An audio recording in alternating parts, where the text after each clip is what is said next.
Fads come and go, and the hottest buy of your generation may not be on the shelves anymore. If you can find it and give it away, it elicits a special kind of memory that nothing can match. Keep watching to learn why the most popular Christmas toys by year are instant nostalgia. 1950s. The Magic 8 Ball was the hit of 1950. It was created by Albert Carter, son of a professional psychic, and his brother-in-law Abe Bookman. They tried several versions until they created the successful one the world knows today. In 51, art students Harry and Patricia Kislevitz decided to do something about the high cost of paint. They were interested in colorful vinyl and created chloroforms. They clung to smooth surfaces and could be reused. Kids loved them, and they only cost 25 cents. George Lerner's goal was to get children to eat their vegetables. He originally included face parts to put them in boxes of cereal. Hasbro bought this idea and turned it into Mr. Potato Head. It became the hit toy of 1952. Model cars were more than a promotional product by 53. They were popular toys. Most were made of plastic. An architect named Alfred M. Butts invented a crossword game during the Depression. He had come up with names such as Crisscross Words and Lixco, but then he licensed it to James Bruno, who called it Scrabble. Sales didn't pick up until 1954, and the rights were sold to Hasbro. The invention of Silly Putty is a mysterious accident. One explanation says the government wanted to create a synthetic rubber substitute. They thought it was useless when it couldn't hold its shape and was prone to melting. It became a hit toy sold in tiny eggs, and its price of $1 has hardly changed since 1955. Another mysterious substance that became a hit toy is Play-Doh. Joe McVicker learned that children didn't like the feeling of modeling clay, so he sent a wallpaper cleaning product to schools as a substitute. It became a hit in 1956 and is oh so satisfying for children and adults to run their fingers through. Water balloons are such a staple of summer fun, it seems like they've always been around, but they weren't a hit toy until 1957. Edgar Ellington invented them in Britain while trying to make a waterproof sack of latex and cotton. He was so frustrated when it leaked that he threw it against the table, and the rest was history. Hula hoops are another toy that hasn't been around as long as you'd think. They were popular in Australia for years, and Alex Tolmer wanted to make his version. He sold it to American company Wham-O, who named it after the popular Hawaiian dance hula. They gave it away to children in Southern California and featured it on the Dinah Shore show, and the advertising worked. It came out in 1958 and sold 25 million units in 2 months. Ruth Handler created the first Barbie doll in 1959 as a 3D version of her daughter's paper dolls. That one doll blew up into a massive brand that's undergone several changes throughout the years to be more realistic and inclusive.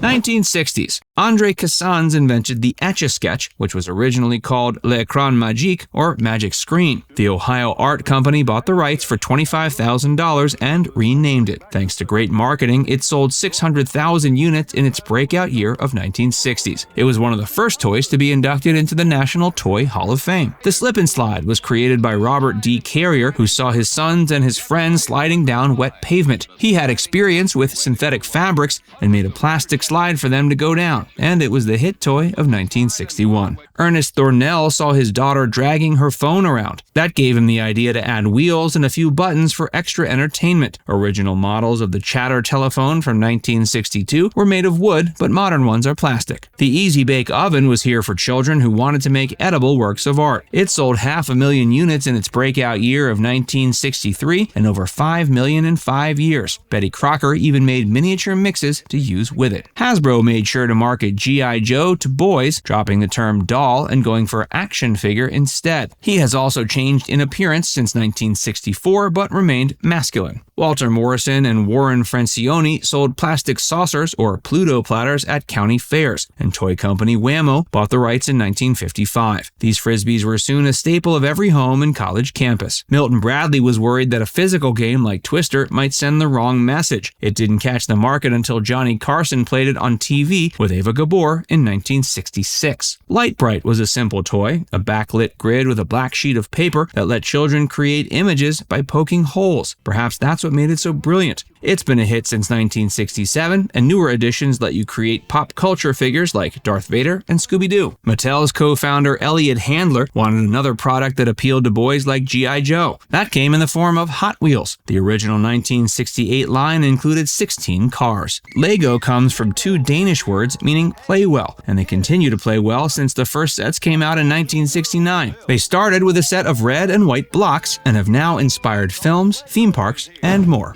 1970s. Nerf is an anagram for non-expanding recreational foam. The Nerf football came out in 1970 and was the best-selling in the company's lineup. Weebles proved the effectiveness of a great catchphrase like "Weebles wobble, but they don't fall down." They were strange, egg-shaped figures that every child wanted in 1971. Merle Robbins owned a barber shop but loved card games and wanted to improve the game of Crazy Eights. He succeeded with Uno. It was the must-have game of 1972 and is now one of the best-selling card games of all time. Shrinky Dinks showed children the magic of polystyrene plastic in 1973. They shrunk and hardened after baking in an oven, and children loved it. Skateboarding truly began in 1958, but took off in 74. Urethane wheels smoothed out what was once a bumpy ride. One of the most surprising toy crazes began in 1975. Gary Ross' doll was drinking with friends and thought of how a rock would be an ideal pet because it required no effort. Marketing and timing made it a massive success. Stretch Armstrong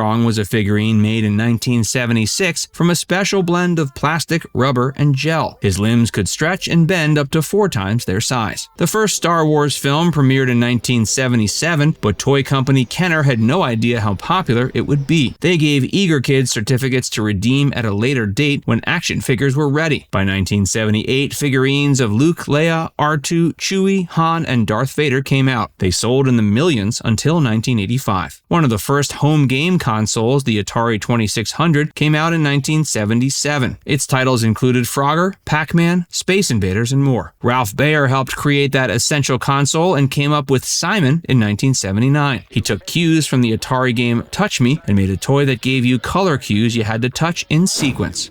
1980s. The Rubik's Cube debuted in 1980. It was created as a teaching tool by a Hungarian professor, but it found its footing in 1981. It sold 100 million units from 80 to 83, and even a 12-year-old's guide on how to solve it sold 1.5 million copies. He-Man and the Masters of the Universe hit TVs in 1981, and like most hit cartoons, kids wanted action figures. A series came out and did its best to compete with Star Wars and G.I. Joe. He-Man could throw punches and was 2 inches larger. My Little Pony's first figures came out in 1982. Like other toys on this list, they were made unique with names and emblems on their bottoms. You could even groom their hair. The Cabbage Patch Kids became the must-have toy in 1983 after appearing on an episode of Real People. They sold over 3 million units. They were adorable dolls with unique names on their bottoms. Supply never met demand. Parents rioted at toy stores and fended each other off to get one. They even inspired the Christmas classic movie Jingle All the Way. The Transformers franchise began in 1984. It started with action figures that could shift from aliens to motor vehicles. That has since spread into comic books, movies, shows, games, and more. Disney Imagineer Ken Forsey used technology from Disney parks to make a storytelling teddy bear, Teddy Ruxbin. He had a cassette tape and a moving face to make him feel lifelike. He was expensive at $70, but remained the top-selling toy from 1985 to 86. The NES, or Nintendo Entertainment System, came when home gaming console sales were in a slump. Nintendo's North American division agreed to only be paid for units that were sold. It wasn't the system that saved the industry, but the game Super Mario Bros. In 1986. Jenga hit the shelves in 1983 but didn't become a hit until 87. It's a simple but addictive board game that only requires you to move blocks from a tower one by one without knocking them down. Robert Grebler allegedly helped bring it to America and built the tallest tower ever at over 40 levels. Danish fisherman Thomas Dam created the troll dolls based on Scandinavian folklore. American toy companies made their own version that gained popularity and became a hit toy and decoration by 1988. The Game Boy was released in 89. It wasn't the first handheld gaming console, but it was easy to use and had a large library of games.